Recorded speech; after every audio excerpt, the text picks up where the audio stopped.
Hello. Hello.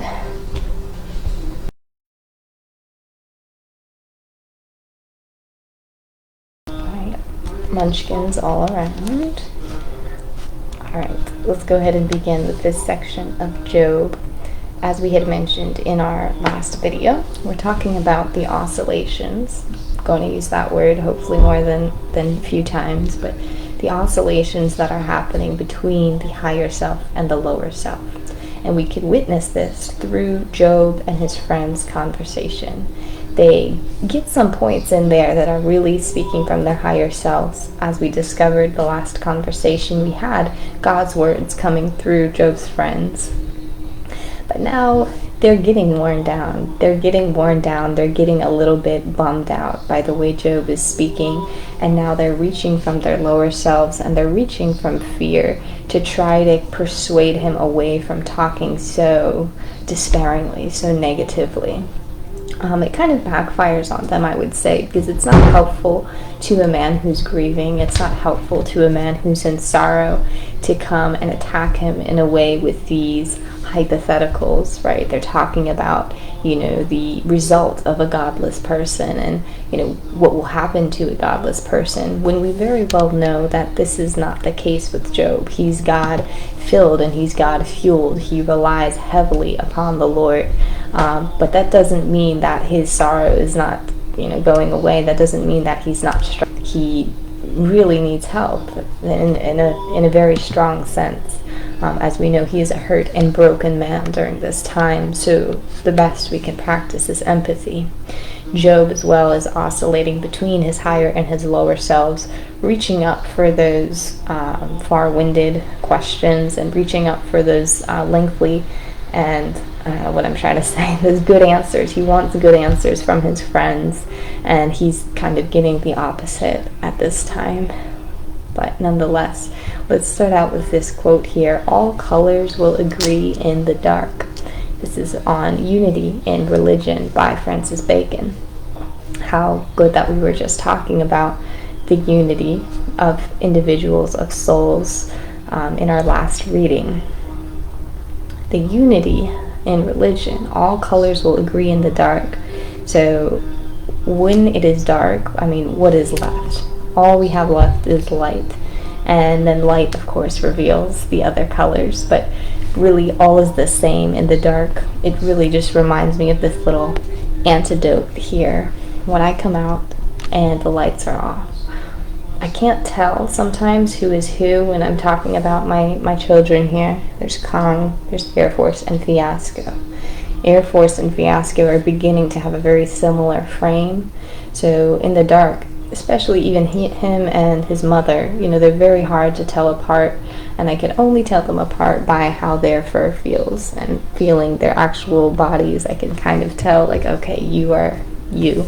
But sometimes it's hard to make out.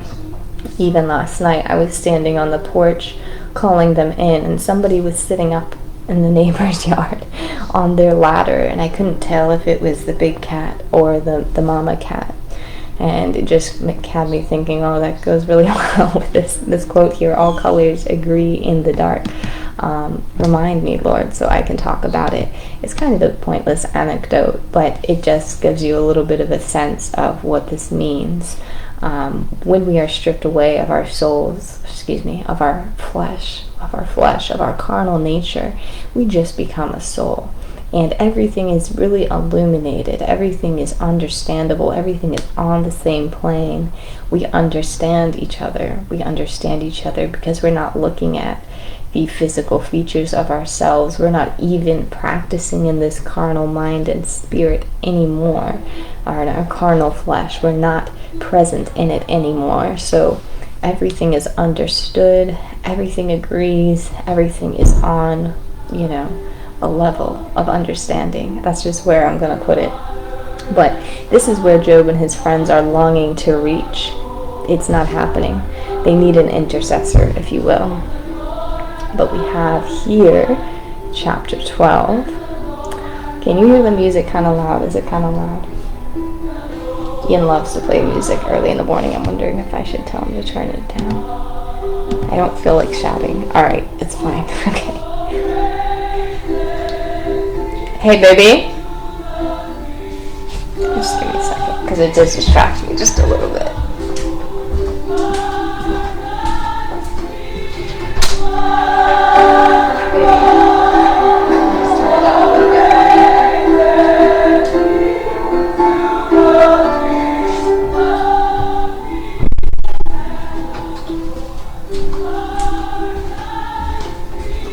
Sometimes I need to hear my thoughts sometimes. It's still loud to me. Okay.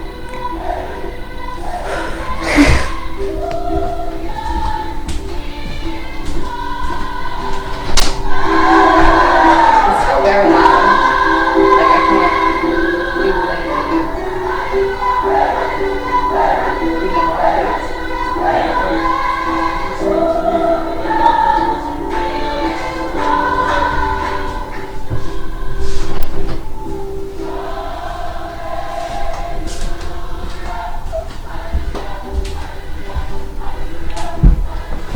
Still slightly loud, but he's going through his routine.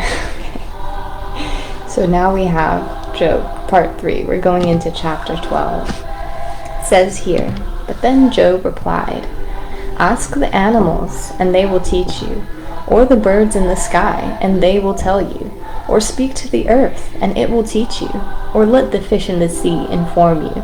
Which of these things does not know that the hand of the Lord has done this?'" Pause. We're going to go ahead, actually. "He leads the rulers away stripped, and makes fools of judges. Will you speak wickedly on God's behalf? Will you speak deceitfully for him? Listen carefully to what I say. Let my words ring in your ears. You, God, fasten my feet in shackles. You keep close watch on all my paths by putting marks on the soles of my feet. At least there is hope for a tree. If it is cut down, it will sprout again, and its new shoots will not fail. If only you would hide me in the grave and conceal me until your anger has passed.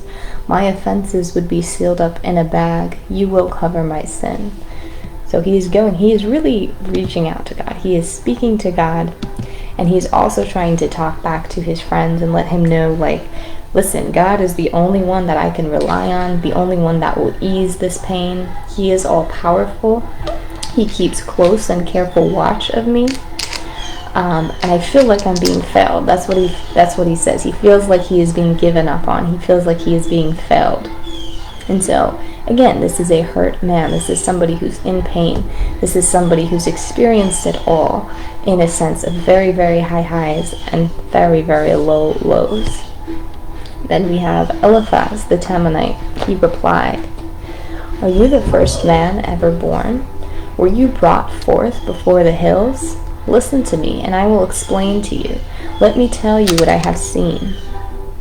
Though his face is covered with fat, and his waist bulges with flesh, he will no longer be rich, and his wealth will not endure, nor will his possessions spread over the land." So, to me, this is sounding like a little bit of a backbite. He's getting some backbiters. Again, Eliphaz is mentioning the carnal nature, the carnal behavior, right? About our indulgencies, about our riches, about the fat that lies on our cheeks and our waists. He is talking about this, and he's saying that all of that is not temporary. He's not wrong, but the way that he's saying it is a little bit of a backbitey thing, because he's bringing up these examples of somebody who lost everything, and his possessions are gone, and he looks healthy, but he's not healthy because of the things that will die away, the flesh that will eventually die away. So he's trying to be sensitive, and it's failing Job. Job is like, listen, I have heard many things like these. You are miserable comforters, all of you. Surely, God, you have worn me out. You have devastated my entire household. Yet, and my hands have been free of violence, and my prayer is pure. My eyes have grown dim with grief. My whole frame is but a shadow. So again, saying, you're not helping.